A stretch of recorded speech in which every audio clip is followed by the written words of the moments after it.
Happy new year. घड़ी में रात के ठीक 12 बज रहे थे।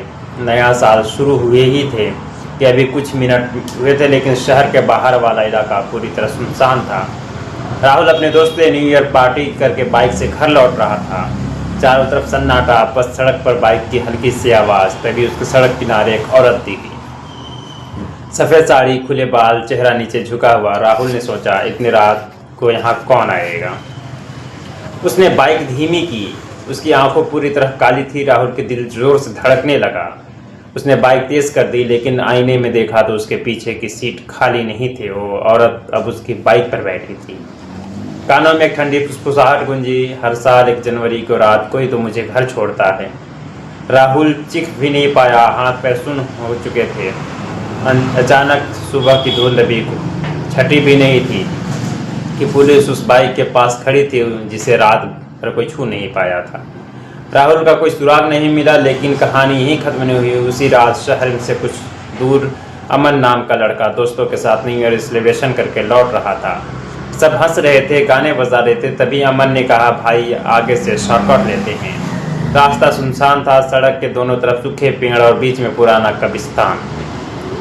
अचानक फिर हेडलाइट में वही सफ़ेद साड़ी वाले औरतें दिखी। दोस्त चिल्लाए, गाड़ी मत रुकना, लेकिन कार अपने आप रुक गई और धीरे धीरे आगे बढ़े। और इस बार चेहरा साफ दिख रहा था, आंखें काली, पानी टपक रहा था। उसने अमन को और देखा और बोली, तुमने न्यू ईयर विश किया था ना।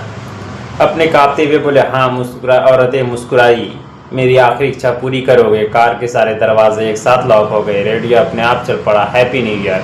लेकिन आवाज़ उल्टी टूटी हुई थी। औरत ने कहा, हर 1 जनवरी की रात कोई मेरे साथ जाता है। अगली सुबह 4 लड़कों की कार मिली। तीन जिंदा थे, लेकिन अमन कभी नहीं मिला। कब्रिस्तान की एक नई कब्र पर लिखा था 1 जनवरी 2026। नया साल, नई कुर्बानी। अगर और यहीं तक नहीं, शहर में डर फैल चुका था।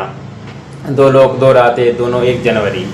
पुलिस ने केस बंद कर दिया। नशे में एक्सीडेंट, गलतफहमी, अफवाह है, लेकिन सच्चाई किसी और को पता ही था। रीमा एक कॉलेज के लोकल न्यूज़ रिपोर्टर थी, जिसने राहुल और अमन को दोनों की फाइलें पढ़ी। एक बात कॉमन थी, दोनों ने मरने से कुछ घंटे पहले एक न्यू ईयर स्टेटस लगाया था, new year new begin. Reema को शक हुआ। वह आधी रात को उसी कब्रिस्तान पहुंची। घड़ी में 11:59 PM हो रहे थे। ठंडी हवा अचानक रुक गई। मोबाइल की स्क्रीन पर अपने आप जल उठी। व्हाट्सएप नोटिफिकेशन था, अननोन नंबर था, wish me happy new year. घड़ी ने के 12 बज गए। मैं हर साल किसी के विश में जिंदा होती हूँ। सफ़ेद साड़ी वाली औरत सामने थी। इस बार उसका चेहरा चला हुआ था। उसने कहा, 1947 1 जनवरी की जो घटनाएँ थी वो बहुत ही भयानक और भयावह थी। तो उसको न्यू ईयर के बाद जो होता है, वो लड़की अचानक जो रिपोर्टर थी वहाँ उसके से बातचीत करती है, और बातचीत करने के बाद जो होता है वो आपको दिल को झकझोर देगा। डरावनी चीज़ें तो ज़रूर है। आपको अगर हमारे वीडियो में लास्ट तक बने रहेंगे तो आपको सारी चीज़ें पता चल जाएगी। लेकिन आपको उससे जानने से पहले मेरे एक रिक्वेस्ट है कि हमारे यूट्यूब चैनल को सब्सक्राइब कीजिए। चलिए, हैप्पी न्यू ईयर 2026 की हॉरर स्टोरी जो है आपको सुनने को शुरू कराता हूँ। दोस्तों, ये अमन और राहुल न्यू ईयर की पार्टी को सेलिब्रेशन करके आ ही रहे थे।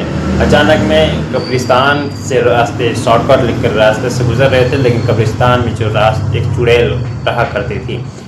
चुड़ैल इस वजह से वो चुड़ैल बनी थी कि विश किसी ने पूरा नहीं किया था। चलिए, इस वीडियो को आपको आखिरी तक सुनने का मौका मिलेगा। थैंक्स। फिर मिलते हैं किसी नेक्स्ट वीडियो में।